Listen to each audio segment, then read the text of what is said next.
Oke, sekarang kita sudah masuk di modul abstrak kelas dan enkapsulasi. Nah, ini adalah percobaan pertama untuk abstrak kelas ya. Nah, di abstrak kelas, seperti yang dulu pernah disampaikan di video sebelumnya, bahwa abstrak kelas itu merupakan sebuah kelas yang sifatnya adalah abstrak. Kemudian di dalamnya terdapat metode yang bisa berisi abstrak. Metode abstrak seperti ini, public abstract void habitat hewan, dan di sana juga bisa berisi metode yang tidak abstrak, gitu ya. Contohnya seperti ini, public void nama hewan.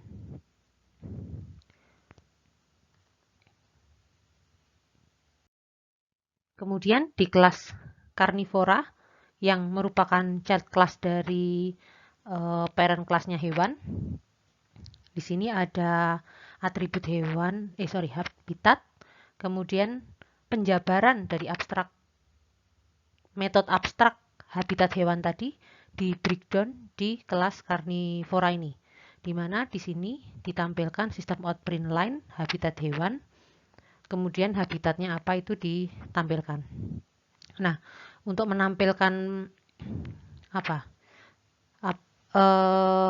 statement hewannya apa, habitatnya di mana, itu kita bisa lakukan dengan cukup memanggil si carnivora sebagai kelas yang dipanggil untuk membentuk objek singa. Kemudian kita set ya singa.nama, biarpun di sini tidak ada string nama, tapi karena sudah di-extend ke hewan, maka nama tadi diambilkan dari kelas hewan ya. Karena di atas tadi kan ada kelas hewan, kemudian ada string nama gitu. Nah, ini singa.nama diset singa, singa.habitat yang ada di sini diset dengan darat, baru kita panggil singa.nama hewan. Nah, singa.nama hewan itu berarti tadi kan sudah dipanggil nama hewannya. Karena ekstenan ya, berarti fitur yang ada di hewan tadi sudah bisa diambil.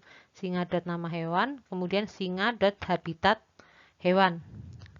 Nah, singa.habitat hewan ini berarti ngambil dari sini. Nanti yang muncul adalah sesuai dengan sistem outprint lainnya. Di awal tadi yang nama hewan itu kan nama hewan apa gitu ya, nama hewan singa. Kemudian yang di habitat hewan ini habitat hewan, kemudian ada di mana, di darat atau di apa, sesuai dengan inputan yang ada di atasnya tadi. Nah, itu kalau untuk abstrak kelas. Jadi kalau abstrak kelas tadi di kelas parent itu boleh ada metode abstrak dan boleh ada metode bukan abstrak. Yang selanjutnya metode abstrak tadi di breakdown di kelas child-nya. Nah, ini agak sedikit berbeda dengan interface. Ketika interface semuanya harus model abstrak, model yang belum didefinisikan begitu ya. Nah, contohnya seperti ini, interface operasi. Kemudian double P sama dengan 3,14 void keliling double radius. Ini dicontohkan hanya satu, tapi satu-satunya ini modelnya abstrak ya, belum di breakdown, belum dijabarkan. Baru dijabarkan di kelas turunannya yang bernama kelas hitung. Nah, untuk mengimplementasikan interface tadi, kita menerapkan keyword implements. Nah, namanya tadi kelas operasi ya, berarti kelas hitung implements operasi. Nah, kemudian double lingkaran untuk mendapatkan berapa keliling lingkarannya, kemudian public void keliling double radius ya. Berarti ini tadi breakdownan metode yang sifatnya masih abstrak yang ada di interface. Kemudian di dalamnya ada rumus untuk menghitung keliling lingkaran dan ditampilkan berapa radius dan berapa lingkaran yang sudah dihitung. Kemudian di public static void main-nya kita tinggal tampilkan aja. Hitung OP, new hitung, OP sama dengan OP.keliling berarti ininya dipanggil.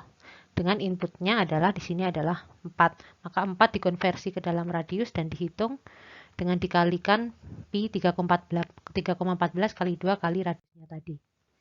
Nah, sehingga nanti ya ketika sudah Anda panggil di direktori mana, di javak kedua interface dan kelas hitung tadi, kemudian ternyata tidak ada error, dan kemudian Anda Java hitung sebagai tempat main untuk menjalankan programnya. Nah, ini akan tampil radiusnya 4, jadi 4 di sini dikonversi ke double ya. Kemudian lingkarannya hasil perkalian dari rule ini tadi. Jadi itu ya perbedaan antara interface dengan abstrak kelas. Nah, untuk penugasannya, semua latihan silahkan Anda kerjakan, gitu ya. Tidak perlu saya scroll-scroll ke bawah. Pokoknya ada tulisan latihan, semuanya dikerjakan. Nah, untuk modul 6, tidak perlu mengerjakan tugas rumah, tetapi semua tugas praktikum silahkan Anda kerjakan. Di sana, kalau tidak salah, ada 3 buah soal yang harus Anda kerjakan, gitu ya. Oke, saya pikir pemahaman tentang abstrak kelas dan interface saya pikir cukup ya. Lainnya itu terkait dengan GUI-nya yang saya pikir tidak perlu saya jelaskan melalui video ini. Anda bisa belajar secara mandiri. Saya pikir cukup, saya akhiri. Assalamualaikum warahmatullahi wabarakatuh.